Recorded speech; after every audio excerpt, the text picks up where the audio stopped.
High myself Sheikh Sarfaraz. আজকের আলোচনা করব যে আমরা এশিয়ানিক ব্যবসায়িক জীবন এসিজিপি পঞ্চায়েত সমিতি সভাপতির সুবিধাভোগী তহবিল কী। আলোচনা করব যে এসিজিপি গ্রাম পঞ্চায়েত সমিতি তহবিল হলো এক প্রকল্পের একটি কমিশন ভিত্তিক তহবিল। এই তহবিল কমিশন এসিজিপি কমিশন মেম্বারশিপদের অন্যটির আর্নিং কমিশন হয়ে দাঁড়াবে। এসিজিপি সদস্যর কমিশন এসিজিপি উপর নির্ভরশীল হবে। ফর্ম প্রতিটি এসিজিপি সদস্যের জন্য 20 টাকা নেবে।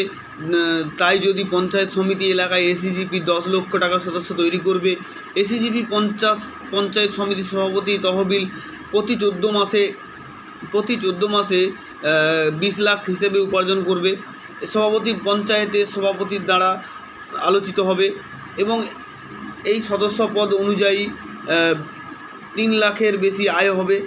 সকল প্রতি 14 মাসে এসিজিপি সদস্যদের তাদের সদস্যপদ নবান্নয় করতে হবে। এসিজিপি মেম্বারশিপ আর্নিং কমিশন ফান্ড থেকে এসিজিপি সদস্যদের উপার্জনের হিসাবে করে। যদি প্রতিটি এসিজিপি সদস্য প্রতি 14 মাসে 50 লাখ উপার্জন করে, তাহলে এসিজিপি সদস্যের পাশে কমিশন হবে এসিজিপির 15,000 করে। তাই আমরা দেখতে পাই যে এসিজিপি সদস্যের প্রত্যেক কমিশনে 15,000। যদি পঞ্চায়েত সমিতির এসিজিপির 1 করোড়ের বেশি হয়, তাহলে প্রতি 14 মাসে এসিজিপি সহসভাপতি 5 বছরের পরিপ্রেক্ষিতে তহবিল থেকে 45 করোড়ের বেশি আয় করবে। তহবিলের ব্যবহার কী কী? তহবিলের ব্যবহার হলো যে 1 নম্বর পয়েন্ট, স্থানীয় লোকের পঞ্চায়েত সমিতি এলাকায় উন্নয়ন করে। পয়েন্ট 2,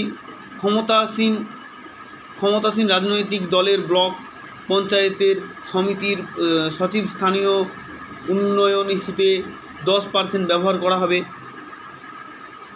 3, 5% বিরোধী রাজনৈতিক দল ব্লক পঞ্চায়েত সমিতির সচিব স্থানীয় উন্নয়ন ইস্যুর জন্য ব্যবহার করা হবে। 4, 10% স্থানীয় সমস্যা জন্য ব্যবহার করা হবে। 5, 10% স্থানীয় পুলিশ স্টেশন সুবিধাভোগী তহবিল ব্যবহার করা হবে। 6, 20% স্থানীয় কৃষি উন্নয়নে ইস্যুতে ব্যবহার করা হবে। 7, অবশিষ্ট অর্থ স্থানীয় জনগণের উন্নয়নের ইস্যুতে ব্যবহার করা হবে। শর্তাবলীগুলি কী কী? এখানে এসিজিপি এশিয়ানের ব্যবসায়িক জীবনের যেসব শর্তাবলীগুলি হলো, তার মধ্যে 1 পয়েন্ট, এসিজিপি সদস্যতার কমিশন শুধুমাত্র সদস্যতা আইডি নম্বরের ভিত্তিতে গণনা করা হবে এবং আবেদন নম্বর নয়। 2, এসিজিপি মেম্বারশিপ আর্নিং কমিশন শুধুমাত্র চূড়ান্ত পরিমাণ গণনা করবে, যা প্রতি 14 মাসে পর এসিজিপি সদস্যদের ব্যাংক অ্যাকাউন্টে জমা করা হবে। 3, কমিশন বিষয়ের সমস্ত বিরোধ শুধুমাত্র এশিয়ান বিজনেস লাইফ অ্যাডভোকেট প্যানেলে থাকা অ্যাডভোকেটদের দ্বারা সমাধান করা হবে। ধন্যবাদ। এশিয়ান ব্যবসায়িক জীবন।